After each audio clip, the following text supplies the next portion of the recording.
Le docteur Slang. « Vous là, venez avec moi, » dit le docteur Slang d'une voix décisive. Les patients sursautent. L'un manque de tomber. L'une renverse le contenu de son sac sur le sol et s'empresse de le ramasser. Les agents de la sécurité, lourdement armés, se tournent vers le patient. Celui-ci fixe le plafond. Il tourne la tête vers les autres patients. Le docteur secoue ses longs cheveux, ajuste la sangle de sa guitare et s'approche de M. Castor qui vient de perdre son dernier cheveu. « Monsieur Castor, oh yeah, je voudrais que vous entriez dans mon cabinet. » Le docteur Slang montre au patient l'entrée de son cabinet. Le pauvre homme tremble. Pendant un instant, comme lors d'une chorégraphie, toute la salle d'attente, y compris les agents de la sécurité, a le visage qui se déforme, le corps qui sursaute, les sourcils qui remontent, les dents qui claquent, leur corps craque, ils se contractent. Oui, même nous, fait Bronson Rogers, un Africain anciennement naturalisé. C'est parce que nous savons très bien comment le docteur Slang soigne les incurables, dit Lucia, une Guatémaltèque fraîchement arrivée sur le sol français. Moi, je ne sais pas ce qu'il fabrique, dit une Gauloise complètement allumée. J'ai juste pris rendez-vous, car je n'avais rien d'autre à faire. Le docteur lui fait un clin d'œil. Elle renverse son sac. « Personne n'en échappe », lance un garçon de presque 14 ans. Il a une moustache bien implantée. Ce petit gars ressemble à D'Artagnan. Il baisse la tête et tente de maintenir l'activité folle de ses jambes. Il ferme les yeux.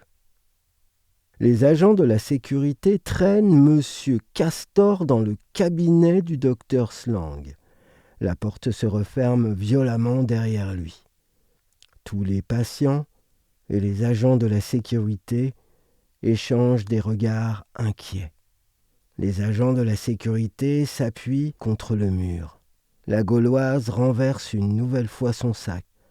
L'ado s'endort. Des bulles sortent de son nez. Les agents de la sécurité font balancer leurs armes autour de leur cou. Elles scintillent comme des chaînes en or. Tout d'un coup, ils mettent en joue les patients. L'ado arrive presque à la porte de sortie. Il hausse les épaules et retourne s'asseoir.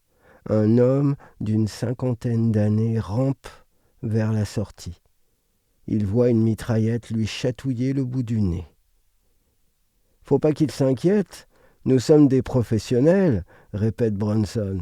« Nous refusons de tirer sur des innocents. Alors si vous êtes vraiment innocent, tout ira bien, » sourit Lucia. Soudain, la porte s'ouvre. Le docteur Slang pousse M. Castor hors de son cabinet. M. Castor marche en robot. « Bip, bip » émet-il. Il a du mal à marcher. Il se déplace comme un somnambule croisé avec des restes électroniques. À l'intérieur du cabinet du docteur Slang, qui est plongé dans une totale obscurité, le praticien remplit les informations du patient. Écoutez, l'obscurité, ce n'est pas pour effrayer quiconque.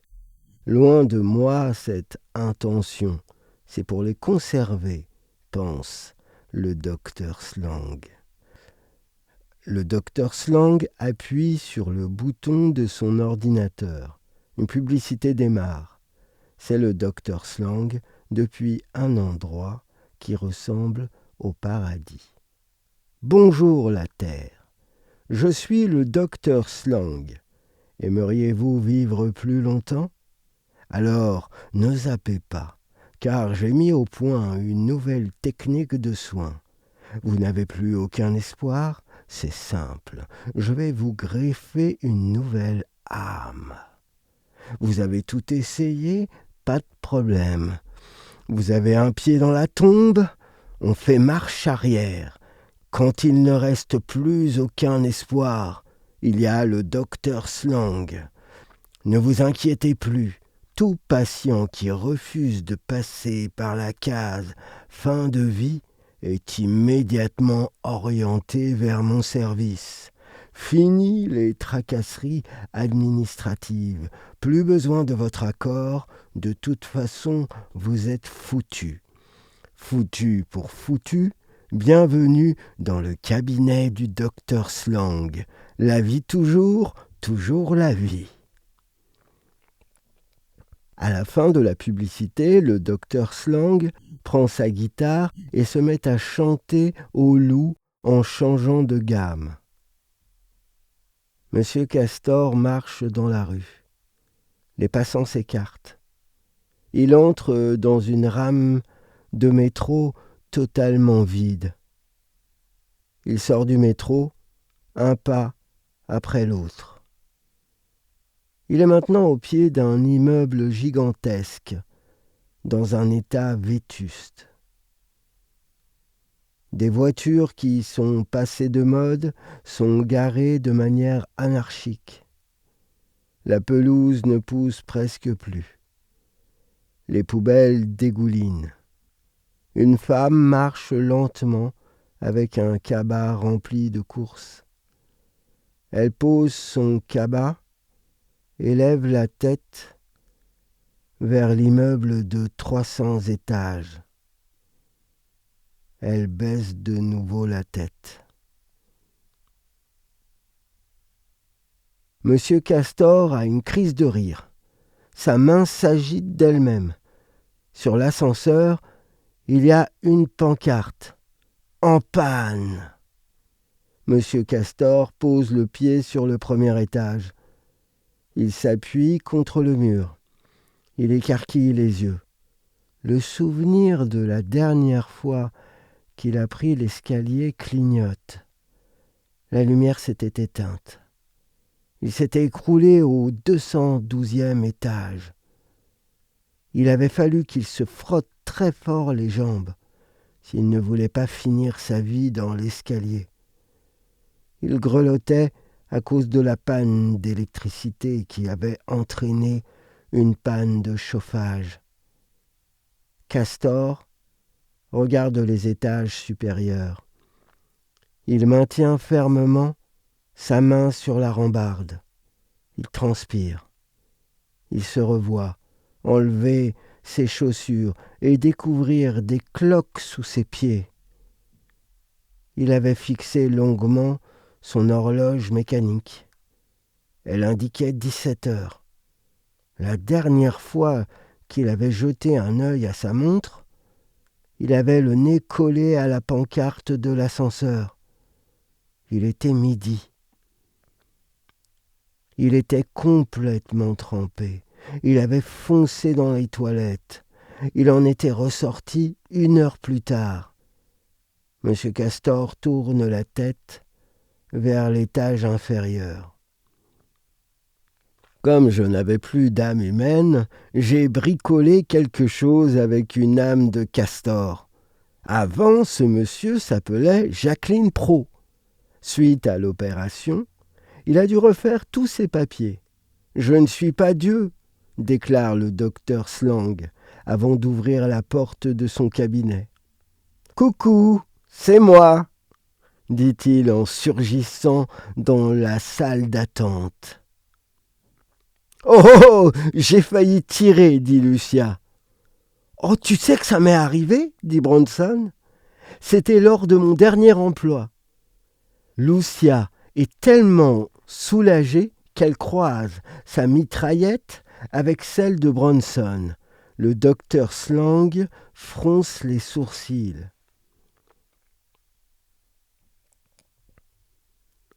Monsieur Castor fait face à l'ascenseur. Il a les joues qui se soulèvent. Il appuie sur le bouton. Il ferme les yeux. Droing, fait l'ascenseur. Monsieur Castor, les jambes en mode ressort, entre. Une écolière déboule dans le hall. Elle sort son portable.